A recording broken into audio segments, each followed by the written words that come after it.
ഇടതുപക്ഷ ജനാധിപത്യ മുന്നണിയുടെ നേതാക്കന്മാർ പങ്കെടുക്കുന്ന പ്രസ് മീറ്റാണിത്. തിരുവനന്തപുരം കോർപ്പറേഷനുമായി ബന്ധപ്പെട്ട് വളരെ പ്രധാനപ്പെട്ട ചില സമരപരിപാടികൾ വിശദീകരിക്കുന്നതിന് വേണ്ടിയിട്ടാണ് ഈ പ്രസ് മീറ്റ് വിളിച്ചിട്ടുള്ളത്. ഇന്ന് വളരെ ലൈവായി നിൽക്കുന്ന പ്രധാനപ്പെട്ടൊരു പ്രശ്നമാണ് വാഴോട്ടുകോണം BJP കൗൺസിലറുമായി ബന്ധപ്പെട്ട വിഷയം. കാപ്പ കേസ് ചുമത്തുകയും വിയ്യൂർ സെൻട്രൽ ജയിലിൽ അടയ്ക്കപ്പെടുകയും ചെയ്തിരിക്കുന്ന കൗൺസിലർ കഴിഞ്ഞ 2 കൗൺസിൽ യോഗങ്ങളിലായി പങ്കെടുക്കുന്നില്ല. 3ാമത്തെ കൗൺസിൽ യോഗം വിളിക്കേണ്ട സമയം കഴിഞ്ഞു. കഴിഞ്ഞ മാസം 12-ാം തീയതിയാണ് അവസാനമായിട്ട് കൗൺസിൽ യോഗം ചേർന്നത്. സ്റ്റാറ്റ്യൂട്ട് അനുസരിച്ച് നിയമാനുസരണം മാസത്തിൽ ഒരു കൗൺസിൽ യോഗമെങ്കിലും ചേരണം. അപ്പോൾ ഈ മാസം 12-ാം തീയതിക്കുള്ളിൽ ഒരു കൗൺസിൽ യോഗമെങ്കിലും ചേരേണ്ടതായിട്ടുണ്ട്. അങ്ങനെ കൗൺസിൽ യോഗം ചേരുകയാണെങ്കിൽ വാഴോട്ടുകോണത്തെ കാപ്പ കേസിലെ പ്രതിയായിട്ടുള്ള കൗൺസിലറുടെ അംഗത്വം നഷ്ടപ്പെടുന്ന സാഹചര്യത്തിലേക്ക് വരും. തുടർച്ചയായി 3 മാസത്തെ 3 കമ്മിറ്റികളിൽ പങ്കെടുത്തില്ലെങ്കിൽ അംഗത്വം നഷ്ടപ്പെടുന്ന സാഹചര്യമാണ് ഉള്ളത്. അപ്പോൾ പരമാവധി ജാമ്യം കിട്ടുന്നതുവരെ കൗൺസിൽ യോഗം നീട്ടിക്കൊണ്ടുപോകാനുള്ള ശ്രമമാണ് നടത്തുന്നത്. ഇപ്പോൾ 29 LDF-ലെ കൗൺസിലർമാർ കൗൺസിൽ യോഗം വിളിക്കണമെന്നാവശ്യപ്പെട്ടുകൊണ്ട് സെക്രട്ടറിക്ക് കത്ത് നൽകി. അതോടൊപ്പം കോൺഗ്രസിലെ 20 അംഗങ്ങൾ കൗൺസിൽ യോഗം വിളിക്കണമെന്നാവശ്യപ്പെട്ടുകൊണ്ട് കത്ത് നൽകി. പക്ഷെ അതിനെ സംബന്ധിച്ച് കൗൺസിൽ യോഗം വിളിക്കുന്ന ഒരു രൂപം കാണുന്നില്ല. അപ്പോൾ വരും ദിവസങ്ങളിൽ നിയമാനുസരണം കൗൺസിൽ യോഗം വിളിപ്പിക്കുന്നതിനാവശ്യമുള്ള നടപടികൾ സ്വീകരിക്കേണ്ടതായിട്ട് ഉണ്ട്. അപ്പോൾ അതുകൊണ്ട് കൗൺസിൽ യോഗം ചേരാതിരിക്കുന്ന ഒരു പ്രത്യേക സാഹചര്യമാണ് നിലനിൽക്കുന്നത്. ഞങ്ങളന്ന് നഗരസഭാ മാർച്ചുമായി ബന്ധപ്പെട്ട് പറഞ്ഞിരുന്നു, ഈ കാപ്പ കേസിലെ പ്രതി എന്ന് പറയുന്നത് 19 കേസുകളിലെ പ്രതി കൂടിയാണ്. നെടുമങ്ങാട് വട്ടിയൂർക്കാവ് സ്റ്റേഷനുകളിലെ പ്രധാനപ്പെട്ട പ്രതിയാണ്. പാവപ്പെട്ട ഓട്ടോറിക്ഷ ഡ്രൈവർമാരെ, ഉത്സവം കാണാൻ വരുന്നവരെ, അവിടെ അദ്ദേഹത്തിന് എതിരെന്ന് തോന്നുന്ന ആളുകളെയെല്ലാം തലയ്ക്കടിക്കുകയാണ് ചെയ്യുന്നത്. അതുകൊണ്ടാണ് 307-ഉം 308-ഉം എല്ലാം വരുന്നത്. അപ്പം അങ്ങനെ നിരവധി കേസുകളുള്ള ഒരാൾ, പക്ഷേ BJP നേതൃത്വം വെള്ളപൂശുകയാണ്. എന്താണ്? ഞങ്ങൾ വിട്ടുതരില്ല, ഇതെല്ലാം രാഷ്ട്രീയ കേസുകളെന്നാണ്. ഇതിൽ രാഷ്ട്രീയ കേസുകളില്ല, ക്രിമിനൽ കേസുകൾ, ആളുകളെ ഉപദ്രവിച്ച ക്രിമിനൽ കേസുകളാണുള്ളത്. സ്ത്രീകളെപ്പോലും ഉപദ്രവിച്ച കേസുകളാണ് ഇതിനകത്തുള്ളത്. അതിൻ്റെ ആളുകളുടെ അഭിപ്രായവും വീഡിയോയും എല്ലാം നിങ്ങൾ ഇതിനകം കണ്ടു കാണും. ഇപ്പോൾ യഥാർത്ഥത്തിൽ ഇടതുപക്ഷ LDF ഇപ്പോൾ തീരുമാനിച്ചിരിക്കുന്നത് തുടർച്ചയായിട്ടുള്ള സമരപരിപാടികൾക്ക് വേണ്ടിയിട്ട് തുടക്കം കുറിക്കാനാണ്.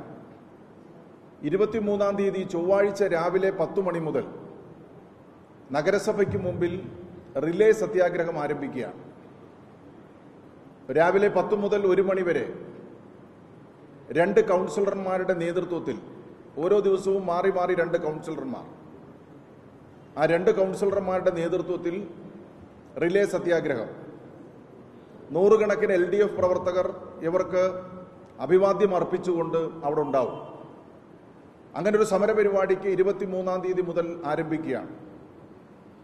ആ സമരപരിപാടി ഈ കാപ്പ കേസിലെ പ്രതിയായിട്ടുള്ള കൗൺസിലറെ പുറത്താക്കുന്നത് വരെ തുടർന്നുള്ള സമരപരിപാടികൾ നടത്തണമെന്നാണ് ഞങ്ങൾ LDF തീരുമാനിച്ചിട്ടുള്ളത്. ഇത് ഈ അടുത്ത കാലത്തെങ്ങും കേട്ടുകേഴ്വിയില്ലാത്ത ഒരു പ്രവർത്തനമാണ് നഗരസഭ ഇപ്പോൾ ചെയ്തുകൊണ്ടിരിക്കുന്നത്.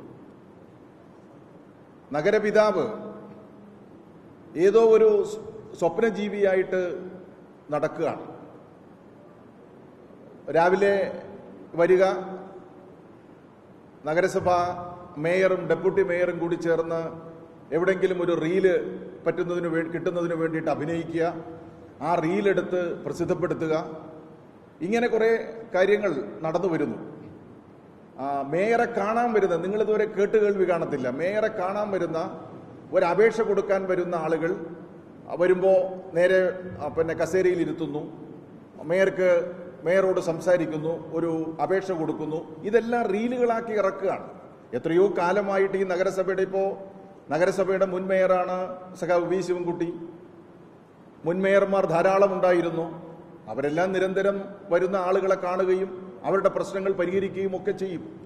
അപ്പോൾ റീലിൽ ജീവിക്കുന്ന ഒരു മേയർ തിരുവനന്തപുരത്തെ സംബന്ധിച്ചിടത്തോളം ഉണ്ടായിരിക്കുകയാണ്. ഞങ്ങൾക്ക് 45 ദിവസം തരൂ, ഈ നഗരം ഞങ്ങൾ ഏറ്റവും പ്രധാനപ്പെട്ട, ലോകത്തിലെ തന്നെ ഏറ്റവും പ്രധാനപ്പെട്ട നഗരങ്ങളിൽ ഒന്നാക്കി ഞങ്ങൾ മാറ്റും എന്നാണ് പറഞ്ഞത്. അതിനുവേണ്ടി നരേന്ദ്രമോദിജി വരുന്നുണ്ട്. പക്ഷേ നരേന്ദ്രമോദിജി ഇവിടെ വന്നു. 45 ദിവസം എന്നുള്ളത് 6 മാസമായി. ഈ നഗരത്തിന് ഒന്നും നടന്നില്ല എന്നുള്ളത് നമുക്ക് മനസ്സിലാവും. നേതാക്കന്മാർ പറയുമ്പോൾ മറ്റു ചില പ്രശ്നങ്ങളുണ്ട്, മാലിന്യ പ്രശ്നമുണ്ട്, പട്ടിയുടെ പ്രശ്നമുണ്ട്, വെള്ളപ്പൊക്കമുണ്ട്, മലിനജലം ഒഴുകി നടക്കുന്ന പ്രശ്നമുണ്ട്. ഇതൊന്നും നോക്കാൻ സ്ട്രീറ്റ് ലൈറ്റ് ഇല്ല, ഇതൊന്നും നോക്കാൻ ആരുമില്ല. ആ ഒരു സാഹചര്യമാണ് ഇവിടെ നിലനിൽക്കുന്നത്. അപ്പോൾ ഒരു വലിയ പ്രതിഷേധം നഗരവാസികളുടെ ഭാഗത്തുനിന്ന് വന്നു തുടങ്ങിയിരിക്കുകയാണ്. മാധ്യമങ്ങളെല്ലാം ഇപ്പോൾ ചവർ കൂനയെ സംബന്ധിച്ച് വാർത്തകൾ കൊടുത്തുകൊണ്ടിരിക്കുകയാണ്. ഈ ഏറ്റവും പ്രധാനപ്പെട്ട ആറ്റുകാൽ ക്ഷേത്രത്തിലെ ഉത്സവം മുതൽ പാളിപ്പോയിരിക്കുകയാണ് നഗരത്തിലെ ഭരണം. പിന്നെ ക്രിമിനൽ വൽക്കരണമാണ് ഏറ്റവും പ്രധാനം. കുറേ കാലമായി തലപൊങ്ങാതിരുന്ന ക്രിമിനൽ സംഘം BJP ഭരണത്തിൽ വന്നതിന് ശേഷം നാടാകെ നടന്ന് ക്രിമിനൽ പ്രവർത്തനങ്ങൾ നടത്തുന്ന സാഹചര്യത്തിലേക്ക് കാര്യങ്ങൾ പോവുകയാണ്. അപ്പോൾ അത്യന്തം ഗൗരവതരമായിട്ടുള്ള ഒരു സാഹചര്യമാണ് ഇവിടെ സംജാതമാകുന്നത് എന്നുള്ളത് നമ്മൾ മനസ്സിലാക്കണം. അപ്പോൾ ഇതിനെതിരായിട്ടാണ് 23-ാം തീയതി മുതൽ ഒരു സമരപരിപാടി ആരംഭിച്ചിരിക്കുന്നത്.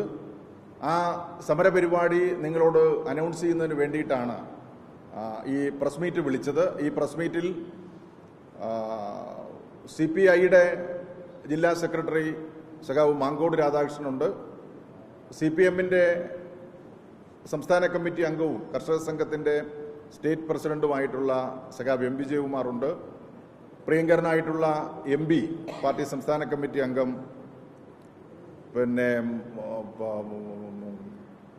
റഹീമുണ്ട്, അഡ്വക്കേറ്റ് റഹീമുണ്ട്, പ്രിയങ്കരനായിട്ടുള്ള LDFന്റെ കൺവീനർ ഫിറോസ് ലാലുണ്ട്, ബഹുമാനപ്പെട്ട മുൻ മന്ത്രി അദ്ദേഹവും നിങ്ങളോട് സംസാരിക്കുന്നുണ്ട്, വേറെ ചില കാര്യങ്ങളുമായി ബന്ധപ്പെട്ട് അദ്ദേഹവും നിങ്ങളോട് സംസാരിക്കുന്നുണ്ട്, വി ശിവൻകുട്ടിയുണ്ട്. അങ്ങനെ എല്ലാവരും കൂടി പങ്കെടുത്തുകൊണ്ടുള്ള ഒരു പ്രസ് മീറ്റാണിത്. നിശ്ചയമായിട്ടും ഈ സമരപരിപാടി വിശദീകരിക്കുന്നതിന് വേണ്ടിയിട്ടാണ് ഈ പ്രസ് മീറ്റ് വിളിച്ചിട്ടുള്ളത്.